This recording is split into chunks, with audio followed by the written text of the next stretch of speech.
ఈ న్యూస్ వింటే మీరు ఖచ్చితంగా షాక్ అవుతారు. ఇది మన భారతదేశానికి చాలా ముఖ్యమైన విషయం. అదేంటంటే రష్యా నుండి ఒక అద్భుతమైన యుద్ధ విమానం మన ఇండియాలోకి అడుగుపెట్టింది. Su-57. ఈ పేరు ఎక్కడో చోట మీరు వినే ఉంటారు.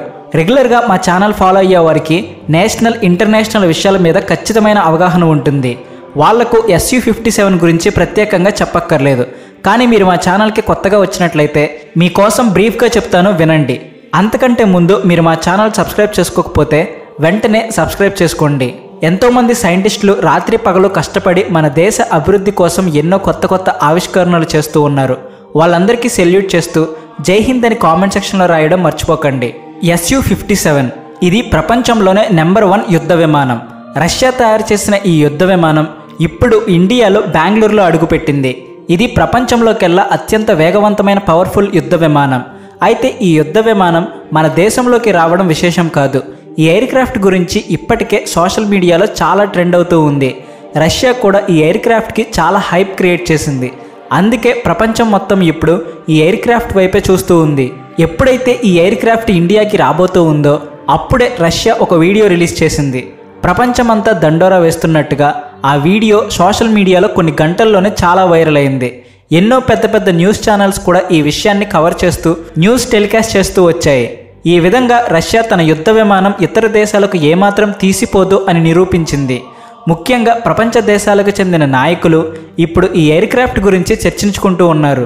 ఇక్కడ వరకు ఒక ఎత్తు అయితే ఇక్కడ నుండి మరొక ఎత్తు. అదేంటంటే రష్యా ఇండియాకి మరొక బంపర్ ఆఫర్ ఇచ్చింది. ఈ ఆఫర్ చూడగానే ప్రతి ఒక్కరికి దిమ్మ తిరిగిపోతుంది. ఈ ఆఫర్ని రిజెక్ట్ చేయడం కూడా ఇండియాకి సాధ్యం కాలేదు. ఈ ఆఫర్ని యాక్సెప్ట్ చేయక తప్పలేదు. ఈ ఆఫర్ ఏంటి అని మీకు సందేహం కలిగే ఉంటుంది. Su-57 ఎయిర్ క్రాఫ్ట్ను ఇండియాకి అమ్మడం మాత్రమే కాకుండా దాని ప్రొడక్షన్ని కూడా ఇండియాలోనే ఎస్టాబ్లిష్ చేయాలి అని రష్యా ఆలోచన చేసింది. ఒకవేళ ఈ డీల్ ఓకే అయితే ఇండియాలోనే ప్రపంచంలో ఉన్న అత్యంత పవర్ఫుల్ ఎయిర్ క్రాఫ్ట్ మ్యానుఫ్యాక్చర్ అవుతుంది. మన సొంత గడ్డ మీద ఇటువంటి అద్భుతమైన ఎయిర్ క్రాఫ్ట్ను మనమే తయారు చేయడం ఎంత గొప్ప విషయమో కదా. దాంతోపాటుగా రష్యా ఎన్నో సంవత్సరాల నుండి మనల్ని వేధిస్తున్న ఒక పెద్ద సమస్య నుండి కూడా బయటపడేలా చేసింది. Su-57 పూర్తి స్థాయిలో రేడార్ని తప్పించుకోలేదు అని మనం చాలా కాలం నుండి బాధపడుతూ ఉన్నాం. శత్రువుల రేడార్ సిస్టమ్ దీనిని పట్టుకుంటే వెంటనే నాశనం చేసేందుకు అవకాశం ఉంటుంది. దీనికి కారణం ఈ ఎయిర్ క్రాఫ్ట్లో ఉన్న పాత ఇంజిన్ మాత్రమే. అందుకనే రష్యా వెంటనే ఆ ఇంజిన్ని కూడా మార్చి ఒక సరికొత్త మోడర్న్ ఇంజిన్తో రీప్లేస్ చేసింది. కాబట్టి ఈ విషయం కేవలం మనం ఒక అద్భుతమైన ఎయిర్ క్రాఫ్ట్ని కొనుగోలు చేయడంతో ఆగిపోలేదు. ఈ ఎయిర్ క్రాఫ్ట్ మోడిఫికేషన్ మాత్రమే కాకుండా దాని మ్యానుఫ్యాక్చరింగ్ కూడా మన దేశంలోనే జరగడం మనకు చాలా గొప్ప విషయం. మరి ఇలాంటి టైంలో ఈ డీల్ని మన ఇండియన్ గవర్నమెంట్ ఒప్పుకుంటుందా లేదా అనేది కూడా ఇప్పుడు ఒక టాక్ ఆఫ్ ది టౌన్గా మారింది. ఇప్పుడే అసలైన స్టోరీ మొదలైంది. రష్యాకు చెందిన ఇంజిన్ గురించి మాట్లాడుకుంటే Su-57లో ఈ ఇంజిన్ రీప్లేస్ చేసిన వెంటనే ఎయిర్ క్రాఫ్ట్ మరింత పవర్ఫుల్గా మారిపోతుంది. అయితే ఈ ప్రాసెస్ అంతా కంప్లీట్ చేయడానికి ఎంత లేదన్నా 2 సంవత్సరాల సమయం పడుతుంది. అయితే మన ఇండియా కావాలనుకుంటే ఈ ప్రాజెక్ట్ మరింత వేగవంతంగా చేసేందుకు కూడా అవకాశం ఉంది. ఏదేమైనప్పటికీ మన ఇండియా అమ్ముల పొదిలో వచ్చే ఈ కొత్త ఎయిర్ క్రాఫ్ట్ ఒక పవర్ఫుల్ ఆయుధంగా మారబోతుంది అని మాత్రం చెప్పొచ్చు. దీంతో పాటుగా మన దేశం తయారు చేస్తున్న AMCA స్టెల్త్ విమానం విషయంలో కూడా రష్యా మనకి సహకరించబోతుంది. ఇండియాకి ఏ రకంగా సహాయం కావాలన్నా చేయడానికి రష్యా సిద్ధంగా ఉంది. అయితే రష్యా మనకి ఏ విధంగా సహాయం చేయబోతుంది అనేది ఒక పెద్ద ప్రశ్నగా మారింది. రష్యా మనకి టెక్నాలజీని షేర్ చేసుకుంటుందా లేదా మన ఇంజిన్ టెక్నాలజీలో ఇంకేదన్నా సహాయం లభించబోతుందా అనేది కూడా చర్చనీయాంశంగా మారింది. అయితే రష్యా ఇక్కడితో ఆగిపోలేదు. మన ఇండియాకి సహాయం చేయడానికి మరొక బంపర్ ఆఫర్ కూడా ఇచ్చింది. అదేంటంటే ఇప్పుడు మనం కొత్తగా దిగుమతి చేసుకుంటూ ఉన్న Su-57 ఎయిర్ క్రాఫ్ట్ రేటును కూడా భారీగా తగ్గించింది. ఈ ఎయిర్ క్రాఫ్ట్ మొదట తయారు చేసినప్పుడు దీని రేటు $100 నుండి $120 మిలియన్ వరకు నిర్ణయించారు. కానీ ఎప్పుడైతే అమెరికా F-35 ఎయిర్ క్రాఫ్ట్ని ఎంత వేగంగా తయారు చేసింది అంటే దాని ప్రొడక్షన్ పెరగడం వల్ల రేటు కూడా 20% వరకు తగ్గిపోయింది. దాంతో ఇప్పుడు రష్యాకి కొత్త భయం పట్టుకుంది. అమెరికా నుండి మనం ఈ కొత్త F-35 ఎయిర్ క్రాఫ్ట్ని కొనుగోలు చేస్తామేమోనని రష్యా భయపడుతూ మనకి ఆఫర్ల మీద ఆఫర్లు ఇస్తూ ఉంది. ఇక్కడ మనం ఆలోచించాల్సిన విషయాలు కూడా కొన్ని ఉన్నాయి. రష్యా నిజంగా మనకి సహాయం చేయాలి అనుకుంటూ ఉందా లేదా దీని వెనక ఏదైనా పెద్ద ప్లానింగ్ దాగి ఉందా?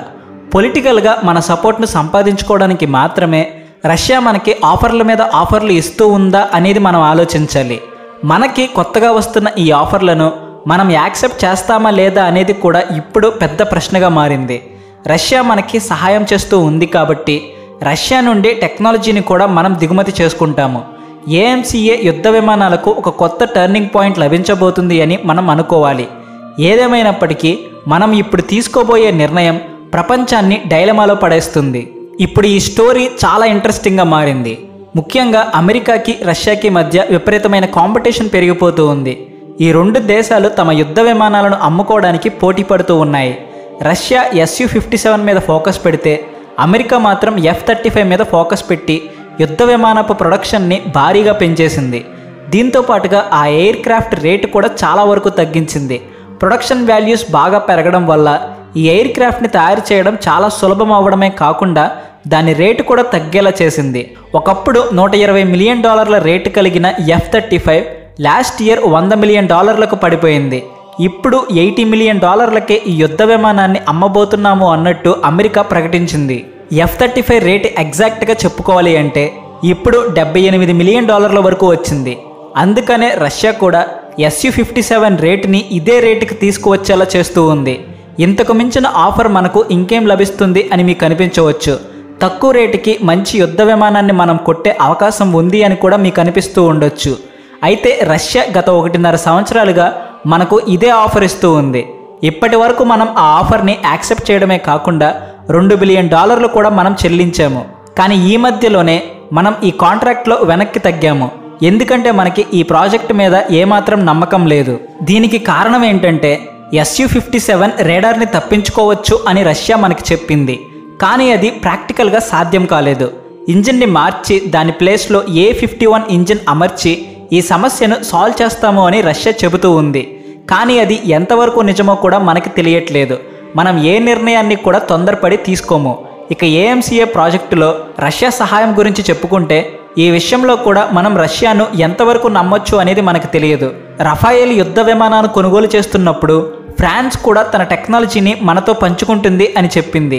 కానీ ఇప్పటి వరకు ఆ రోజు రానే లేదు. ఇదే విధంగా అమెరికా, ఇజ్రాయెల్, ఫ్రాన్స్ వంటి దేశాలు కూడా ఎన్నోసార్లు మాటిచ్చాయి కానీ నిలబెట్టుకోలేదు. అందుకనే మనం ఈ విషయంలో ఆచితూచి అడిగేయాలి. తమ ఆయుధాలు అమ్ముకోవడానికి ఈ దేశాలు ఎంతకైనా తెగిస్తాయి, ఎన్ని వాగ్దానాలైనా ఇస్తాయి. కానీ ఒక్కసారి డీల్ కుదిరిన తర్వాత ఆ మాట మీద నిలబడతాయి అని చెప్పడానికి లేదు. అందుకనే మన ప్రభుత్వం ఎంతో తెలివిగా ఆలోచించి నిర్ణయం తీసుకుంటూ ఉంది. ఈ వీడియో మీద మీ అభిప్రాయం ఏంటో కామెంట్ సెక్షన్లో చెప్పండి. అలాగే వీడియో నచ్చితే వెంటనే లైక్ చేసి షేర్ చేయండి. అలాగే మీ ఫ్రెండ్స్ అండ్ ఫ్యామిలీ మెంబర్స్కి కూడా మా ఛానల్ రికమెండ్ చేయండి. Please like and share and also thanks for watching.